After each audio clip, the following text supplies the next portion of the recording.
우리는 모두 남에게 영향력 있는 사람이 되고 싶어 합니다. 있어도 그만, 없어도 그만인 사람이 되고 싶은 사람은 없죠.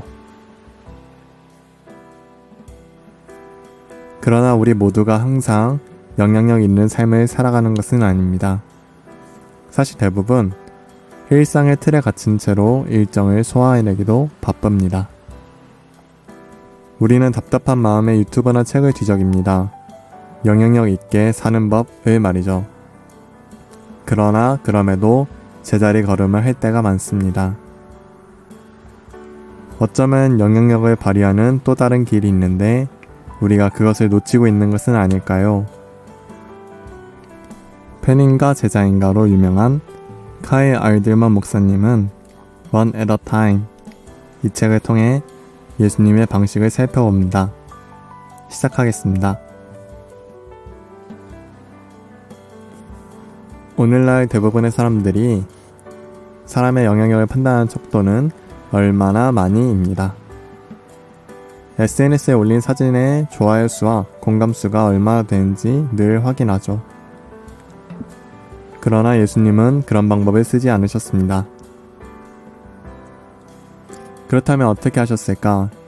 저자는 이것에 집중하며 예수님의 일생을 통독합니다. 그리고 하나의 방법을 찾아냈습니다. 바로 한 번에 하나씩입니다. 한 번에 하나씩, One at a time. 이 책의 제목이기도 한데요. 이 뜻이 무엇일까요? 저자는 한 사람에게 집중하는 것. 내 옆에 누가 있든 나와 어떤 관계이든 지금 내 앞에 있는 사람에게 집중해서 보고 반응하는 것이라 설명합니다. 목사님은 자신의 경험을 풀어놓습니다.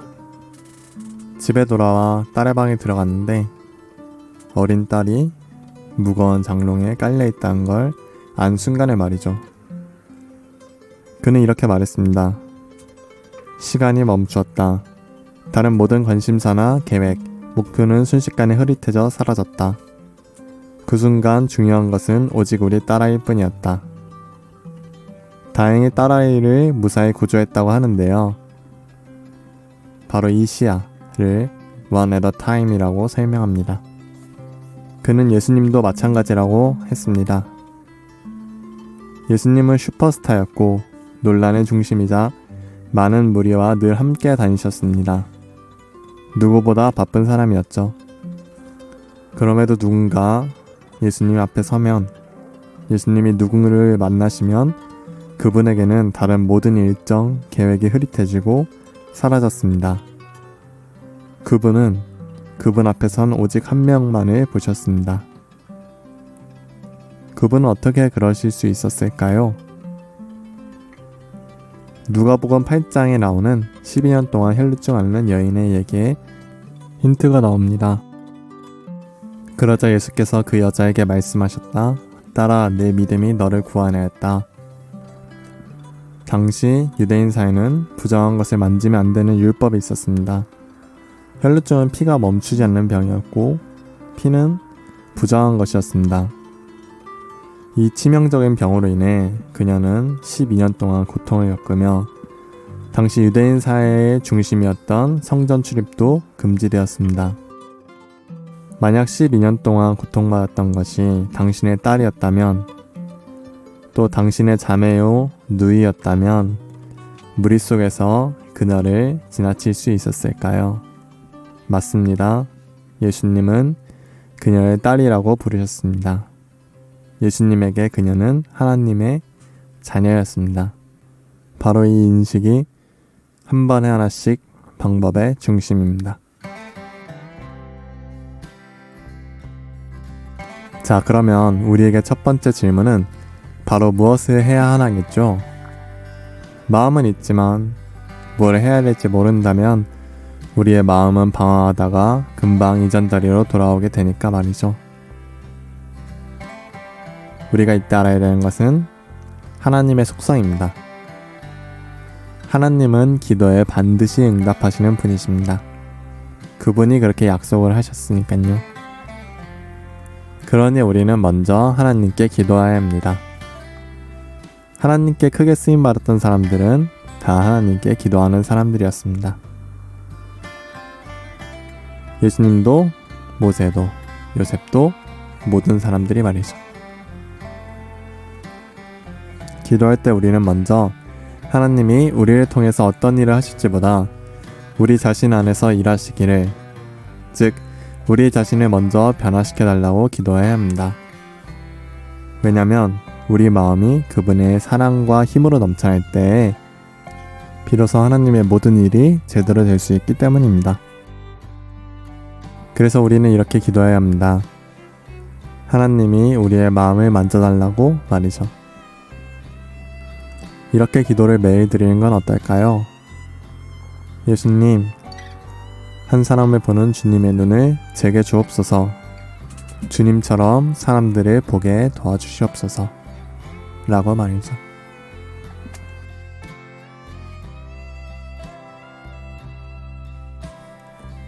우리는 사실 어떻게 해야 하는지 알고 있습니다. 바로 한 사람을 바라보면서 그가 가장 필요한 일을 해주는 거죠. 모른다면 그 사람에게 물어보면 되고요. 뭐가 필요한지, 뭘 원하는지. 다른 사람에게 웃어주는 일, 이야기를 들어주는 일, 아니면 앞에 나서서 변호해주는 일, 안아주는 일. 그렇다면 모두에게 그래야 할까요? 우리 옆에 냄새가 많이 나는 사람이 있다면? 화를 많이 내는 사람이 있다면 이 일을 할 수 있을까요? 혹시 나를 욕되게 하는 사람이라면 어떨까요? 맞습니다. 우리는 그를 미워하지 않는 것만으로도 충분하다 생각합니다. 하지만 사랑은 거기에서 더 나아갑니다. 적어도 진짜 사랑, 예수님이 보여준 사랑은 그렇습니다. 예수님이 누군가를 고쳐주실 때는 항상 그분은 누군가를 보시고 불쌍히 여기셨습니다. 그리고 그것으로 끝내지 않으셨습니다. 그분은 행동으로 나아가셨습니다. 그분은 죄를 짓는 우리를 불쌍히 여기시는 것을 넘어서 직접 십자가를 지셨습니다.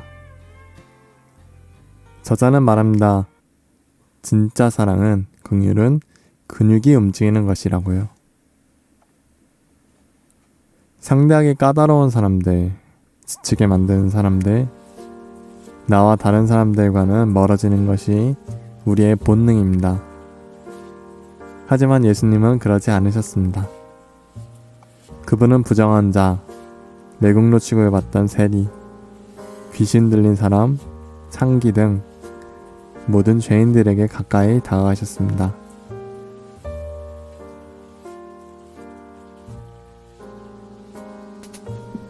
이렇게 진짜 사랑에 대해서 알아봤는데요. 사실 우리도 이렇게 하는 것이 좋은 것이라고는 잘 알고 있습니다. 우리도 분명 진짜 사랑을 하고 싶어 합니다. 그러나 항상 그러지 못하는 이유는 무엇일까요? 저자는 몇 가지 이유를 제시합니다. 첫째, 어쩌면 우리는 그 위험 너머에 있는 보상을 생각하지 못하는 걸 수도 있습니다. 위험 그 자체만을 보느라 보상에 대해서 잊어버리는 것이죠. 사랑하는 것, 영원한 죽음에서 구원하는 것, 그럼으로써 얻게 되는 한 영혼, 그것을 잊고 있는지도 모릅니다. 둘째, 알 수 없다. 매일 하는 이 사랑의 행동들, 가까이 다가가는 것이 어떤 결과를 낳는지 눈에 바로바로 피드백이 되면 좋겠지만 현실은 그렇지 않습니다. 그 사람에게 지금 내 행동이 어떠한 영향을 끼치는지 알 수가 없기 때문입니다. 세 번째는 바꾸기에는 너무 작은 일이라 생각하기 때문입니다. 엘리베이터에 탄 짧은 시간 동안 인사하기, 잠깐 쉬는 시간 동안 예수님을 전해주기. 과연 이런 것으로 변화가 있을까? 우리는 회의적일 때가 많습니다. 그러나 저자는 단언합니다. 그런 것들을 실천할 때 즉 자기와 다른 사람을 향해 다가가는 것은 사람들이 하나님을 존귀하게 보도록 한다고. 그리고 다른 사람의 마음을 바꾸게 한다고. 수많은 증언이 책에 등장하지만 가장 강력한 증언은 예수님이 그렇게 하셨다는 것일 겁니다. 그리고 예수님은 우리에게도 그런 태도를 원하십니다. 새 계명을 주노니 서로 사랑하라. 내가 너희를 사랑한 것 같이 너희도 서로 사랑하라.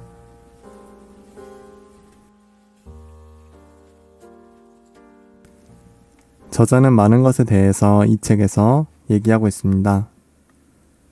한 번에 한 사람이라는 예수님의 방법을 가지고 어떻게 그렇게 힘이 있을 수 있는지에 대해서 풍부한 사례를 들어 얘기합니다. 그 의미는 무엇이고 어떻게 기도해야 되는지, 우리가 왜 가까이 가야 하는지, 어떻게 그래야 되는지, 또 정죄가 왜 무의미하고 어떻게 대화를 시작하는지, 사랑하는지, 만약 자신의 모습이 다른 사람의 변화를 이끌어내는 힘 있는 사람이 되고 싶으시면, 영향력 있는 사람이 되고 싶으시면 이 책을 읽고 시도해보는 것은 어떨까요? 많은 정보들 속에서도 빛나는 것들을 모아서 한 번에 알자, 무언호였습니다.